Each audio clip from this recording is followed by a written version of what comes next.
Dhe tani të dashur me që flasim për çfarë flasim? Pak probleme dhe me folë që është e vërteta, se ka të pak të një 13 vjetë që unë e kujtoj Luana Sanaj në Let's Do It Kosova që flasim për aksionet të mbledhjes veturinave në kryeqytet, për aksionet të vetëdijësimit, por duke si kur krejt këto i kemi haruar. Janë momente që ne flasim për të, diskutojmë dhe me Aja Qelan. Kur themi kemi haruar, nisem nga pamjet që pam në kronikën e herës. Dhe, Luan, a mundemi me thonë që, a guxojmë me thonë që është shëndru në një pjesë pothuajse normale të jetuarit me mbeturina në kryeqytetin e Kosovës? Mësë shumë tim duket këtu, se ku do tjetër në Kosovë? Me pothuajse gjithandej është në komunat më dha situata e njëjtë. Padosh me arsye se ne e shohim më shumë këtu se sa vende tjera. Punojmë dhe sigurisht që këtu shihet më shumë dhe normalisht duke qenë që është një numër më i madh i qytetarëve, mandej frekuentimi ditor që bëhet në Prishtinë dhe kur krahas saj mungon kujdesi, në anën tjetër mungon edhe kultura e një pjesë të konsiderueshme të shoqërisë, sigurisht që krijohen këto situata të cilat janë jashtëzakonisht shqetësuese dhe shumë të pakëndshme të shohim çdo ditë, pra është vërtet e pakuptueshme që tash 27 vite pas lufte ne shohim një Kosovë e cila nuk po arrin ta zgjidhë një problem që është shumë i thjeshtë. Dhe po e them me thjesht kuptimin që nuk ka nevojë të zbulohet asgjë, të shpiket asgjë, mjafton që ata të cilët janë thirrur t'i bëjnë detyrat e veta si duhet. E në anën tjetër, normalisht edhe ne qytetarët e kemi rolin tonë, që duhet kujdesemi për këtë vend më shumë, duhet mos të veprojmë me kaq pa përgjegjësi për pronën publike, pra mos t'i shohim këto veprimet të cilat po vazhdojnë, por ja që kjo është realiteti me cilin po ballafaqohemi dhe sigurisht që ka shkaqe për këtë, nuk ndodh rastësisht kjo. Pra po thua që është ndruar në një normalitet? Absolutisht po bashkëjetojmë dhe po na duket si diçka që është normale, pra si çdo proces tjetër i jetës, pra tani më është bërë edhe bashkëjetesa me mbeturinat dhe po e them prap janë disa, sepse po bëhen 13 vite, 14 në fakt, që intensivisht merremi me këtë aktivitet, duke zhvillu aktivitetet të lloj-llojshme sa i përket përmirësimit të kësaj situate, pra që nga angazhimi jonë personal për të pastruar shumë herë, po mbi gjitha duke tentuar që ta kuptojmë pse po ndodh kjo. Do të pse Kosova nuk po arrin që të bëhet sikur shumë shtetet e tjera të cilat këtë problem tani më vetëm e kanë të i kalu dhe mendoj që janë disa arsye.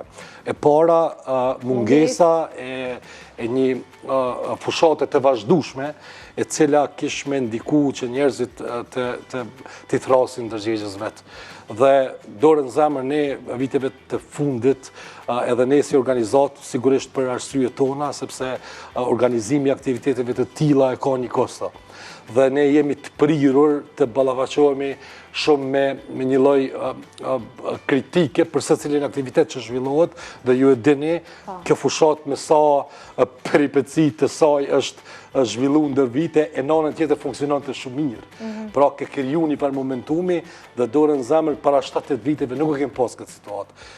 Reagonin institucionet, reagonin bizneset, reagonin edhe vetë qytetarët, pra ka pas rast kur qindra mira njerëz. Mendoj që është definitivisht pa përgjithësi institucioneve të cilat duhet që ta trajtojnë seriozisht këtë problem. Që po i bie që nuk kemi një funksionim normal të sistemit të menaxhimit mbeturinave. Absolutisht jo. Ne shohim çdo ditë sa konfliktet janë mes atyre që e pastrojnë çdo ditë Kosovën, pra kompanive të pastrimit, të cilat çdo ditë i shohim në greva, çdo ditë i shohim me kërkesa që janë minimale, pra dhe që janë shumë legjitime dhe të arsyeshme, dhe në anën tjetër shohim një luftë mes institucioneve duke drejtuar gishtin tek njëri tjetri se kush është fajtor dhe kush është përgjegjës për këtë situatë, gjëja që qenë ka shumë e vështirë që të ulen bashkë dhe ta gjejnë zgjidhjen në mënyrë që ky sistem të funksionojë. Pra, dorën zemër nuk është që nuk janë prodhu dokumente, nuk është që nuk janë prodhu strategji, nuk është që nuk janë sjellë shembuj për i vendeve tjera, po në anën tjetër, kur bjen fjala për realizimin, implementimin e tyre, aty ka ngecje jashtëzakonisht të mëdha. Pra, gjithmonë shohim një lloj gati të kacafytje mes institucioneve duke tentuar të tregoj se kush është më i pastër se tjetri, sa i përket kësaj problematike, e kush e pson, e psojmë ne qytetarët. Pra, Kjo Prishtinë mbushur me mbeturina kohëve të fundit, sigurisht që po e them prap, nuk I shfaqson qytetarët. Ka një numër të madh të mbeturinave, dikush po I thot vëllimore, dikush inerte, mbeturina janë. Unë sot me dasht, me ndërtu, me mobilu një banes, ose një shtëpi, mjafton, me dale dhe me gjetë, kretë keme I gjetë. Prej lugës qajt, deri tek dritat. Unë nuk e kuptoj pse kemi një gjendje të tilla. A kemi mungesë të inspektorëve, a kemi mungesë të menaxhimit që e përmendëm, apo pastrimi do duhet të kishte më shumë kapacitete që të mbulonte komplet territorin e kryeqytetit. Sigurisht që është, po them prap, po duhet ta vazhdoj aty ku e ndola. Do thotë nuk shfaqsohemi ne qytetarët prej kësaj problematike, sepse megjithatë kemi apo jo shërbime të mira për menaxhimin e mbeturinave, nuk kem të drejtë ta dënojmë natyrën, sepse duke në radhë parë po e shëmtojmë vetë qytetin tonë, po e pasqyrojmë një kulturë të cilën dorën zemër nuk e kemi. Nuk është që ne qytetarët jemi aq të pakujdesshëm, sepse shtëpijat, oborret, gjithçka që është e jona private e mbajmë jashtëzakonisht mirë. Mirë, po sapo dalim në pronën publike këtë e manifestojmë, do thotë atë mllefin tonë, të cilën e kem të grumbulluar ndoshta me vite, e shpërfaqim duke e dënu, po e them, mjedisin, duke I hudhur ato mbeturinat, qofshin vëllimore, po qofshin edhe tjerat, në secilën hapësirë publike të cilën e shohim, e cila është e lirë, pra atë e ndotim dhe po dua ta ndaj një koment të një miku tim I cili tha ka ardhur koha që po duket rrugët e Prishtinës duhet të emërtojmë me emra të mbeturinave. Pra, atë shumë kemi hapësira të ndotura, atë shumë janë kriju deponi ilegale të mbeturinave, sa me të vërtet është e pashpjegueshme se si ndodh kjo, dhe definitivisht është rasti I fundit që institucionet duke filluar që nga Komuna e Prishtinës, mirë po edhe Ministria e Mjedisit dhe ministritë të tjera të linjës të ulen dhe ta gjejnë zgjidhjen për këtë problematik. Nuk është arsyetim fakti që ndërmarrja e menaxhimit mbeturinave, pastrimi na qenë ka kompani rajonale dhe për këtë fakt mandej nuk investohet në të, sepse gjenden aty zbrasti ligjore të cilat kënse po e pengoj kanë qoftë komunën, qoftë institucion tjetër ta ndihmoj. Dhe tregoj tash, është shumë është interesant, është rëndësishme për me ditë këto mbeturina që po I themi vëllimore ose inerte, pra gjësende që ne I mbajmë në shtëpitë tona, ku hidhen më pas? Sepse po I largojnë prej një pjesë, po ku po I dërgojnë? Shqo, fatkeqësisht në Kosovë vazhdon të jetë një menaxhim klasik I mbeturinave. Pra ne ato I dërgojmë në për deponit të cilat I quajmë legale. Pra që janë 7 në Kosovë, për Prishtinë është në Obiliq, pra në Mirash, aty është deponia e cila merret me grumbullimin e të gjitha mbeturinave të cilat grumbullohen prej ndërmarrjeve që merren me pastrim. Mirë, po dua ta ndaj edhe një fakt, ka vite që ne kërkojmë 2 gjëra. Në fakt 3. Mirë, po 2 janë më të rëndësishme për momentin. Të bëhet një kompani e cila do I menaxhoj në mënyrë të ndarë mbetjet vëllimore, dhe një kompani e cila I menaxhon në mënyrë të ndarë mbetjet ndërtimore. Pra janë 2 çështje të cilat jashtëzakonisht janë problematike dhe nuk ka trajtim për to. Pra nuk kemi trajtim të mbetjeve ndërtimore, e në anën tjetër nuk ka trajtim të mbetjeve vëllimore, pra mbetjet të cilat janë këto që po flasim ne, qofshin elektroshtëpiake, qofshin mbeturinat e tjera siç janë orendit e ndryshme. Unë kam vizitu shumë vende të Evropës dhe sidomos orendit ripërdoren dhe ripërpunohen prej kompanive të caktuara, madje kam parë shumë qoftë restorane, qoftë lokale të cilat janë të rregulluara mandej me këto orendi. Dhe kjo gjë shumë lehtë mund të bëhet edhe në Kosovë. A ka pasur ndonjëherë iniciativa të kësaj natyre? As edhe një herë për fat keq. Do thotë nuk e kemi parë një vullnet politik, qoftë prej nivelit lokal, qoftë prej nivelit qendror që ky problem të zgjidhet. E njëjta gjë është edhe për mbetjet ndërtimore.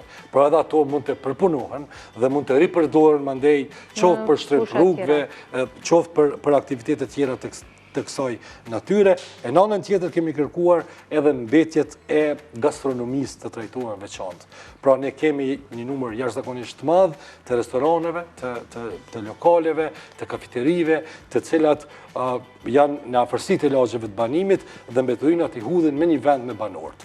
Pra, dhe kjo është problem vete, sepse ata prodhojnë jashtëzakonisht shumë mbeturina dhe për një kohë të shkurt po i mbushin kontejnerët aty. Dhe më pas si shohim gjithandej. Dhe fatkeqësisht pjesë e madhe aty në mbeturinave janë edhe mbetjet të ushqimit, të kuzhinave, të restoraneve të cilat ku ndërmojnë.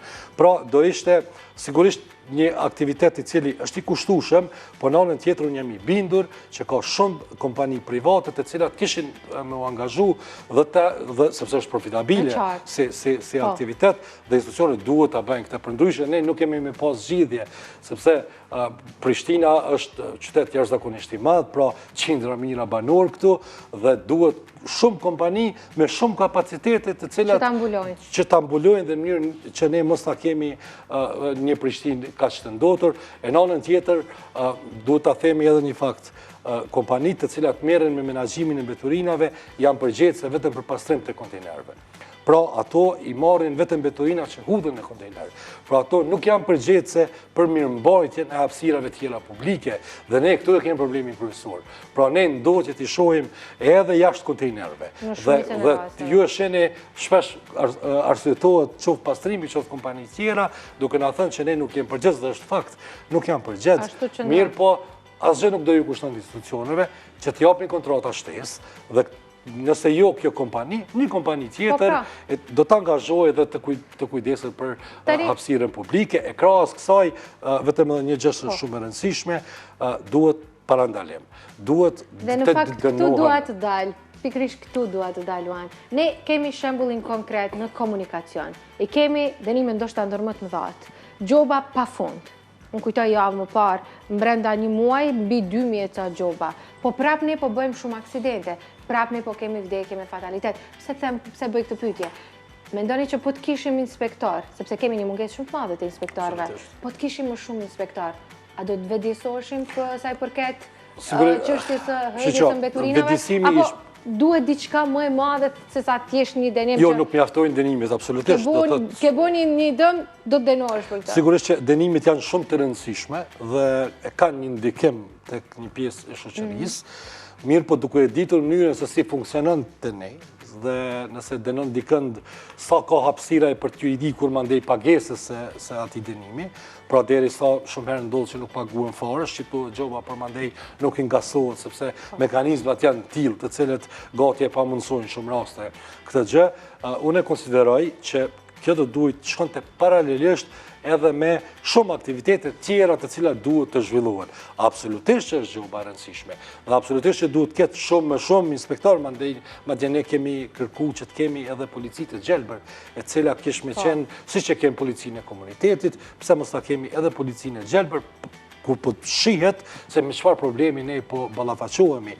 Por krahas kësaj, absolutisht që ne kemi shumë nevojë të kemi investimin në projekte mjedisore, pra ta përmirësojmë vetë mënyrën se si menaxhohen mbeturinat në Kosovë, e posaçërisht në kryeqytet. Pra ka nevojë që të stimulohet riciklimi, ka nevojë që të stimulohen kompani të cilat kishin me investu në këtë fushë dhe mbeturinat të mos përfundoj përsëri në tokë, sepse ne i marrim, si që thatë dhe ju, prej kontejnerve dhe ku po i dërgojmë? Po i dërgojmë në Mirash. Dhe çfarë po bëjmë atje? Po i groposim. Dhe çka po bëjmë? Po e zgjidhim një problem dhe po e bëjmë një problem tjetër, sepse aty mandej zhvillohen procese kimike, ku ne kontaminohet toka, ujërat nëntoksore, gazrat cilat, pra po krijojmë bomba ekologjike në fakt, të cilat janë jashtëzakonisht të rrezikshme për të gjithë ata qytetarë të cilët jetojnë në afërsi të atyre zonave. Kështu që definitivisht ka ardhur, mendoj që është rasti i fundit që institucionet të ulen dhe ta gjejnë zgjidhjen për këtë problematikë e cila po na nxën frymën. Pra kemi kriju një imazh jashtëzakonisht të keq për secilin qytetar të vendi, duke kriju bindjen që ne me gjithë problemet e tjera të mëdha që i ka ky vend, ne nuk kujdesemi as për pastërtinë, që rrjedhimisht do thotë ne nuk e duam këtë vend. Do thotë Përgjigja ime më shkurt për këtë është shkput, është zbe jashtëzakonisht shumë dashuria për këtë vend prej pjesës dërmuese të kësaj shoqërie. Dhe konsideroj që kjo është mënyra më e mirë që të përmbyllim këtë intervistë, këtë bisedë, për cilën ka pafund tema për të folur, por që patjetër donim ta shfrytëzonim këtë moment që të bëjmë thirrje, të reflektojmë, mos harrojmë që është shtëpia jonë. Shumë faleminderit për mundësinë që jo vetëm tash, po rregullisht të trajtoni këtë problematikë. Po duhet ta vetëm shkurt edhe një informacion. Kemi parë që liçeni Badovcit është shumë i ndotur, është mbuluar pothuajse prej mbeturinave dhe prej atij liçeni një pjesë e madhe e Prishtinës merr ujë. Ne me datën 22 kemi organizuar aksion pastrimi atje, ku i kemi ftuar të gjithë, qofshin ato institucionet, qofshin njerëzit, bizneset, dhe i ftoj edhe njerë që me 22 në ora 10 të bëhem bashkë me ne në Badovc dhe ta bëjmë edhe një herë të pastër, e krahas kësaj të kërkojmë përgjegjësi për atyre të cilët janë përgjegjës për mirëmbajtjen e Badovcit, mirë po të hapësirave tjera publike në Prishtinë dhe Kosovë. Patjetër që është një moment shumë i rëndësishëm në cilin duhet të marrim pjesë secili prej nesh, por konsideroj që momente të rëndësishme si ky i kemi çdo ditë në jetën tonë. Por derisa vendosim që të bëjmë këto ndryshime brenda shtëpive tona dhe këto mbeturina ne i hedhim. I kemi hek prej shtëpisë, kaq mjafton. Jo, nuk mjafton. Në fakt po ndotim shtëpinë tonë kryesore, Kosovën.